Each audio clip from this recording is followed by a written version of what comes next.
और इस वक्त की बहुत बड़ी खबर, मैं सीधा पॉइंट पे आना चाहता हूं।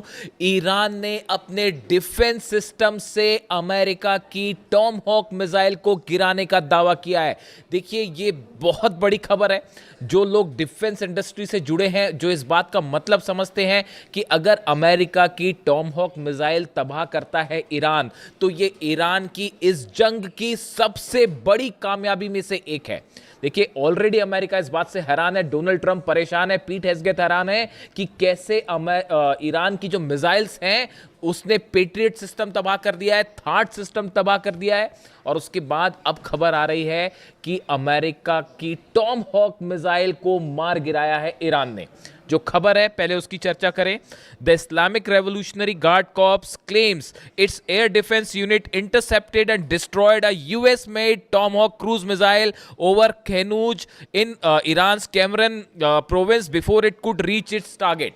ईरान ने यह दावा किया है जो केरमनशाह प्रोविंस है वहां पर एक टॉमहॉक मिसाइल दागी गई थी जिसे ईरान के डिफेंस सिस्टम ने तबाह कर दिया है। According to Press TV, the missile was detected, tracked and neutralised by Iran's air defence unit during ongoing US military strikes. जो खबरें ईरान में हैं, ईरान का जो प्रेस ये दावा कर रहा है कि इस मिसाइल को डिटेक्ट किया गया, डिफेंस मिसाइल फायर की गई और इसे डिस्ट्रॉय कर दिया गया हवा में। देखिए, टॉम हॉक वो मिसाइल है जो अमेरिका की सबसे डेडली क्रूज मिसाइल मानी जाती है।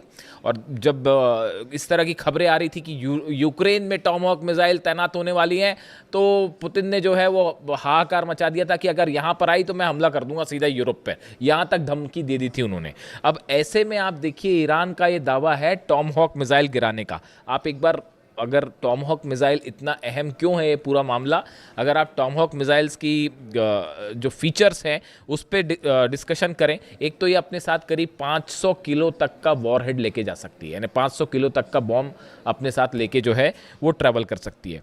इसकी स्पीड करीब 900 किलोमीटर प्रति घंटा है, इसकी रफ्तार है।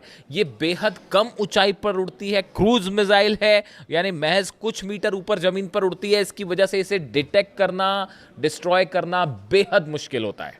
इसीलिए इसे डिटेक्ट करना बहुत बड़ा चैलेंज है। और टॉमहॉक मिसाइल्स के डिटेक्ट करने के बहुत ही कम एग्जांपल्स मिलेंगे अगर आप उसको सर्च भी करेंगे तो। इसमें नेविगेशन सिस्टम है, जीपीएस है, टेरेन मैपिंग है, डिजिटल मैप है, मैचिंग, ये सब जो टेक्नोलॉजीज़ हैं, terrain counting, matching, telecom technologies, ये इसको बेहद आधुनिक बनाती है। ये अपना रास्ता बदल सकती है, अपने टारगेट को खोज के हिट कर लेगी। यानी देखिए, ये ऐसी चीज़ है टॉमहॉक मिसाइल जो सबसे एडवांस मिसाइल्स में से एक है। अमेरिका की खास तौर पर जब शॉर्ट डिस्टेंस टारगेट की बात होती है, हम अभी आईसीबीएम की बात नहीं कर रहे या बैलिस्टिक मिसाइल्स की बात नहीं कर रहे हैं, ये जो शॉर्ट रेंज मिसाइल्स है जो कम डिस्टेंस से फायर की जाती है, इसमें बहुत ही ज़्यादा ये सटीक मानी जाती है। अब देखिए, ऐसे हालात में एक तो इसको बनाने में बहुत वक्त लगता है, करीब 2 साल लग जाते हैं एक मिसाइल बनाने में, और 34 करोड़ के करीब इसका खर्चा आता है, जो इसकी जो जानकारियाँ हैं।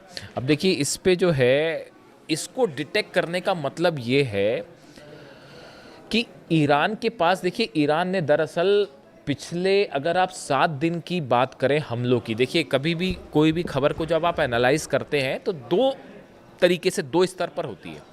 एक तो पत्रकार की तरह मैंने आपको खबर बता दी साहब कि कुवैत पर हमला हो गया, वहाँ पेट्रियट तबाह हो गया, फिर जो है जॉर्डन में हमले हुए, वहाँ थार्ड सिस्टम तबाह हो गया, इस तरह की बातें। एक होती है आप उसको एक्सपर्ट्स के साथ चर्चा करते हैं, उसको समझने की कोशिश करते हैं कि इसके क्या मायने हैं, यानी आप उसका एनालिसिस करते हैं। देखिए, आज एक, मैं सुबह अपना वीडियो जो मैंने डाला, सुबह वीडियो, सीरैम सिस्टम जो है अमेरिका का, वो तबाह किया गया। सीरैम सिस्टम जो कि ड्रोन्स को डिटेक्ट करने में काम आता है, लेज़र की इसमें तकनीक होती है, इस्तेमाल किया जाता है, उसको तबाह किया, ऐसा दावे ईरान के हैं।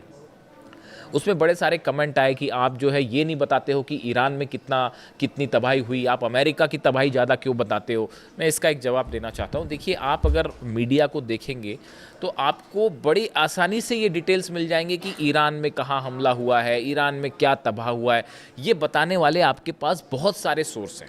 लेकिन अमेरिका में कितना नुकसान हुआ है, इजराइल में, ये बताना एक तो बड़ा चैलेंजिंग काम है। देखिए, ये दावे करना बहुत ही, इसमें आपको मेहनत लगेगी, रिसर्च लगेगी, आपके सोर्सेज मजबूत होने चाहिए, तभी आप ये काम कर सकते हैं। इसीलिए हम एक कोशिश करते हैं कि आप तक वो खबर पहुंचाएं जो साधारण इजीली आप तक नहीं पहुंच पा रही है।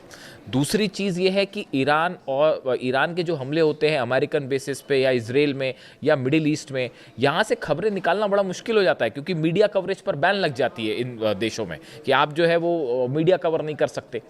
आप चाहे सऊदी अरब की बात कर लें, चाहे आप यूएई की बात कर लें, सब जगह निर्देश हो जाता है कि भाई इसको कवर मत करिए। इसी तरह का हाल जो है वो कुवैत में भी है, इजराइल से तस्वीरें बाहर आती नहीं है।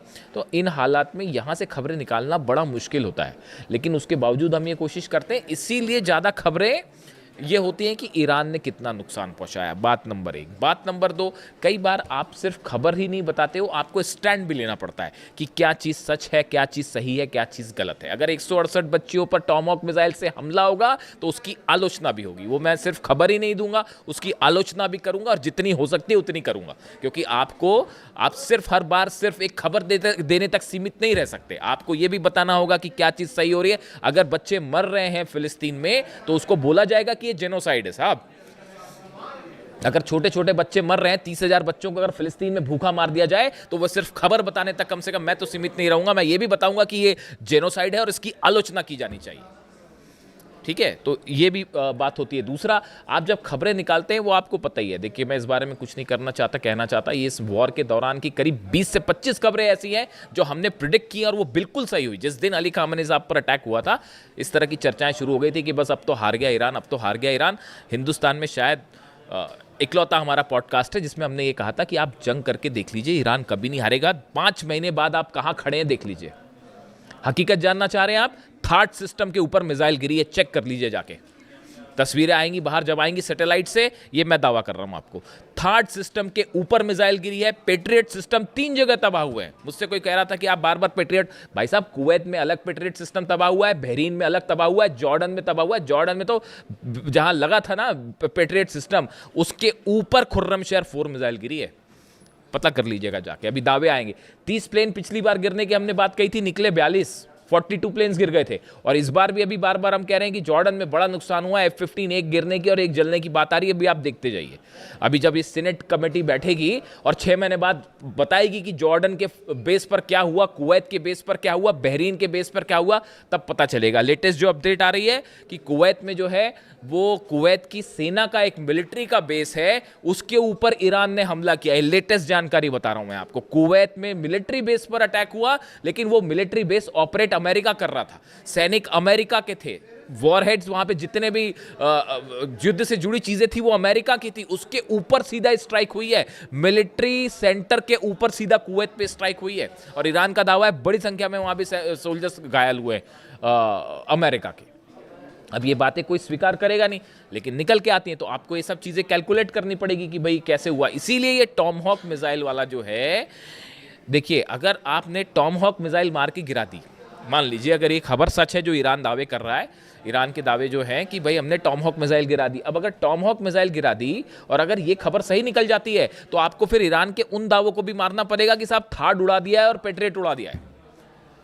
फिर आप उसको भी मानिए। फिर आप इस बात में भी कोई आश्चर्य नहीं होगा कि वो जो कह रहा है कि भाई हैंगर्स में जो है F-15 जेट्स खड़े थे, हैंगर के ऊपर मिसाइल मारी और सब तबाह हो गए। वो धीरे धीरे सैटेलाइट तस्वीरें आनी शुरू हो गई हैं। इसीलिए इन खबरों का एनालिसिस जो है मुश्किल है थोड़ा सा। अब देखिए, ये जो अगर अमेरिका के हमलों की बात की जाए, जो अमेरिका ने स्ट्राइक्स की है पिछले 12 घंटे में, केशम आइलैंड्स पर हमले हैं, अहवाज में हमले हैं, खुजेस्तान में हमले हैं, लारक आइलैंड्स के पास हमले हैं, सिरीक पर हमले हैं, बंदर अब्बास में हमले हैं, अधिमेश में और ओमिदी है, ये वो इलाके हैं। करीब 15 इलाके ऐसे हैं जहां पर धमाकों की आवाज़ें हैं पिछले 12 घंटे के अंदर। तो ईरान पे तो स्ट्राइक हो ही रही है, लेकिन जब आप आ जाके सर्च करेंगे तो आपको दुनिया भर के अखबार, दुनिया भर की मीडिया आपको डिटेल बता देगी बड़ी आसानी से कि हाँ भाई, ईरान में जो इस जगह धमाके हुए, ईरान छुपाता भी नहीं उस बात को, बता देता है हाँ यहाँ हमारे हमले हुए हैं, इतने पुल तबाह हुए हैं। आपको ये बात कौन बताएगा कि जॉर्डन में कितने बेस तबाह हुए हैं अमेरिका के, कुवैत में कितने बेस तबाह हुए हैं, बहरीन में कहाँ कहाँ मिसाइल्स गिरी है, अमेजॉन के डेटा सेंटर पर हमला हुआ। आज खोल के देख लीजिए पूरी खबरें क्या है। मिसाइल गिरी, उसके 15 मिनट के अंदर हमने खबर अपलोड कर ली थी। परसों का मेरा वीडियो उठा के देख लीजिए आप। अमेजॉन का डेटा सेंटर हिट हुआ था 15 मिनट के अंदर, जबकि मैं तो पॉडकास्ट कर रहा हूं। और देखिए ये सब दावे सच साबित होंगे। थर्ड सिस्टम, मुझसे कई कमेंट्स पे सवाल उठ रहे थे कि ये कैसा हो सकता है, कैसे हो सकता है। पेट्रियट सिस्टम तबाह हुआ है, थर्ड सिस्टम तबाह हुआ है, जेट्स कई जलने की खबर है, और अब ये है ये टॉमहॉक वाले जो ये अभी दावे के लेवल पे है। इसको वेरीफाई करने में टाइम लगेगा, है या नहीं है, टाइम लगेगा, लेकिन ये दावा चूंकि है और बहुत बड़ा दावा है, तो टॉमहॉक मिसाइल को मार गिराना आसान बात नहीं है। अब इसके अलावा देखिए 13 दिन में 55 लोगों की मौत है ईरान में। ये ईरान की तरफ से कहा गया है कि ये जो 13वीं दिन की स्ट्राइक हुई बीती रात, इन 13 दिनों में ईरान में 55 लोगों की मौत हो गई है। और अब देखिए हमले जो हो रहे हैं वो सेंट्रल ईरान पे हो रहे हैं। आप इस बात को समझिए। पहले दो कोशिशें चल रही हैं डोनाल्ड ट्रंप की तरफ से, अमेरिका की तरफ से। एक, हॉर्मूज के आसपास हमले किए जाएं। पहले इन्होंने कोशिश की कि मेन लैंड से हॉर्मूज को हम अलग कर दें। 11 दिन तक जो बमबारी थी उसकी कोशिश ही यही थी। ये शायद चाहते थे ग्राउंड ऑपरेशन करें, और वो एक कोशिश थी कि भाई बंदर अब्बास हो गया, केशम हो गया, लारक आइलैंड हो गया, सिरिक हो, इन सब का हम मेन लैंड ईरान से कनेक्शन तोड़ दें। इसलिए पुल तोड़ रहे थे बम गिरा के। वो पुल तोड़ दे रहे हैं, वो 6 घंटे के अंदर साहब पुल बना दिया फिर से। ऐसी भी तस्वीर आई है। बंदर अब्बास के पास एक पुल पर हमला हुआ और वो पुल गिरा, मेन कनेक्शन लाइन थी, वो जैसी गिरी उसके वो अमला वहाँ खड़ा हो गया, तुरंत जाके उसको बनाने में जुट गया। ऐसी ईरान थोड़ी ना। आप खुद सोचिए इस बात को, जो मेरे पे सवाल उठा रहे हैं, जरा वो इस बात को सोचें। दुनिया में इजराइल की आर्मी और उसकी ताकत आप जानते ही हैं। अमेरिका के पास आप हथियार देख लीजिए, अरब देशों, इन सब से एक देश मुल्क लड़ाई कर रहा है पिछले 5 महीने से। और आप क्या कर पाए? आप क्या ईरान में कब्जा कर पाए, कदम रख पाए? डर रहे हैं अभी भी डर है साहब कि अगर वहाँ कदम रखेंगे तो पता नहीं क्या होगा। इसी वजह से ऑपरेशन नहीं हुआ। वो एयर स्ट्राइक्स होती रही, लेकिन ये जो ग्राउंड ऑपरेशन वाला प्लान है फिर कैंसिल हो गया। ये कोशिश कर रहे थे केशम आइलैंड पे और या फिर अबू मूसा आइलैंड पे या ऐसे किसी आइलैंड पर कब्जा करने की, लेकिन वो हो नहीं पा रहा है। क्यों? डर रहे साहब हमला कर। वो तो जो छोड़िए, वो तो ऐसा ठोक रहे हैं। हॉर्मूज में एक जहाज़ गिरने की तस्वीर देखी आपने? वो हॉर्मूज में अभी जब कंफर्म हो जाएगा तो मैं बताऊंगा क्या। अभी ये कंफर्म नहीं है कि कौन सा जेट गिरा है। अमेरिका का एक जेट हिट किया गया है हॉर्मूज के आसमान में, उसके गिरते हुए और आग लगती हुई तस्वीरें हैं। अब वो कौन सा है, वो इनका वो महंगा वाला ड्रोन, क्या नाम है उसका, वो ड्रोन है या कोई F-15 तो नहीं हिट हो गया, इस तरह की भी खबरें हैं। अब अभी वो सच्चाई जब होगी तब सामने आएगी।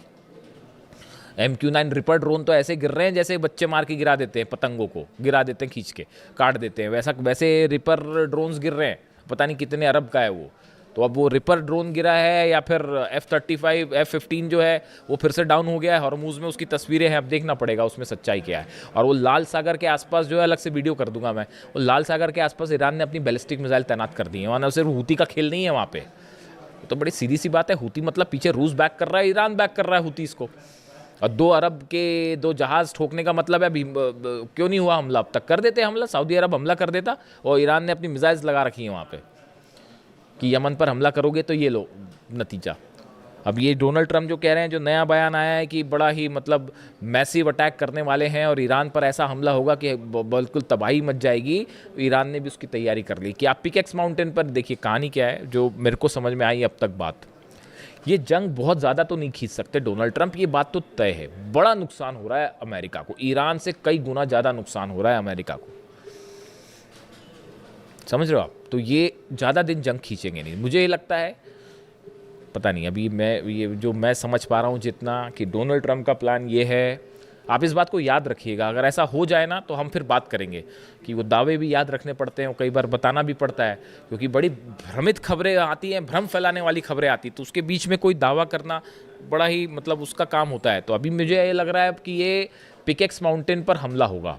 ईरान के जो बचे हुए न्यूक्लियर ठिकाने हैं, हो सकता है पिकेक्स माउंटेन पे भी बंकर बस्टर बम से हमला हो सकता है। 2 बेस हैं ब्रिटेन के जहां हलचल हो रही है, B-1 B-2 बॉम्बर्स की, डिएगो गार्सिया में भी हलचल हो रही है, उस पर भी अलग से बात करेंगे। और रॉयल एयरफोर्स का जो दूसरा बेस है, वहाँ पर भी जो है B-1 बॉम्बर्स वहाँ से टेक ऑफ कर रहे हैं। इस तरह की खबरें आ रही हैं। अब इस सूरत में bunker buster bumps GBU-72 bumps तैयार है। अब ऐसा लगता है कि अमेरिका पिकेक्स माउंटेन पर हमला करेगा, और हमला करने के बाद वही बात कही जाएगी कि जैसे इन्होंने नतांज फोर्दो और इस्फहान के लिए कहा कि वी हैव ऑब्लिटरेटेड देम, मतलब हमने ईरान का एकमात्र परमाणु अड्डा बचा था पिकेक्स माउंटेन के नीचे, हमने उसको भी तबाह कर दिया और अब हम यहाँ से जा रहे हैं वापस। ये प्लान है साहब अमेरिका का। Plan number 1। और प्लान नंबर 2 है बड़ी जंग करी जाए, लंबी जंग करी जाए, लेकिन इसकी बहुत बड़ी कीमत चुकानी पड़ेगी डोनाल्ड ट्रंप को। अब वो हिम्मत कर पाएंगे नहीं कर पाएंगे वो आप जानो। ईरान तो तैयार खड़ा है, ईरान कह रहा है आप आइए हमला कर लीजिए, 2 करना है कर लीजिए।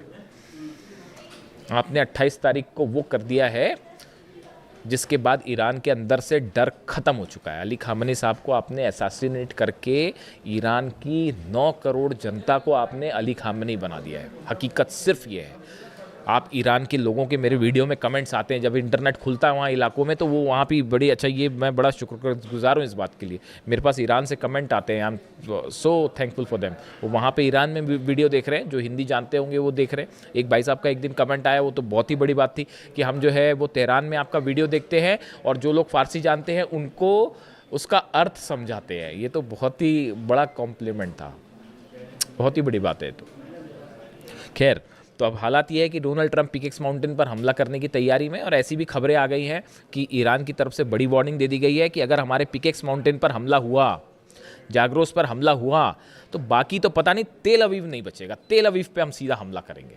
वो ईरान ने अपनी प्लानिंग कर रखी है। मैं आपको बताऊंगा कैसे नेटो के बेसिस पर हमला होने वाला है, यूरोप कैसे खतरे की जद में है, और कैसे जो है वो तेल अवीव से सीधा इजराइल पर हमला कर देगा ईरान अगर पिकेक्स माउंटेन पर न्यूक्लियर सेंटर्स पर हमले होते हैं तो। लेकिन इस बीच बड़ा डेवलपमेंट ये है साहब कि अब्बास अराक्ची साहब की लावरोस से मुलाकात हुई है, रूस के विदेश मंत्री से, और चीन के विदेश मंत्री वांग यी से मुलाकात हुई है। SCO समिट हो रही है उसमें, और उसमें काफ़ी सारे डेवलपमेंट हैं। देखिए, बड़ी चीज़ें होती हैं जब आप डिप्लोमेसी की बात करते हैं। देखिए, जितनी लंबी जंग उतनी बड़ी ईरान की जीत, हकीकत यही है। तो अब ये रूस का क्या कहना है, चीन का क्या कहना है, ये सब चीज़ें तय करेंगी कि आगे क्या होने वाला है। लेकिन फ़िलहाल जहाँ से बात शुरू की थी कि अगर वाकई ईरान ने टॉमहॉक मिसाइल गिरा दी है, तो ये तो ईरान ने वाकई गजब कर दिया है। वीडियो कैसा लगा कमेंट करके ज़रूर बताएं। Thank you so much.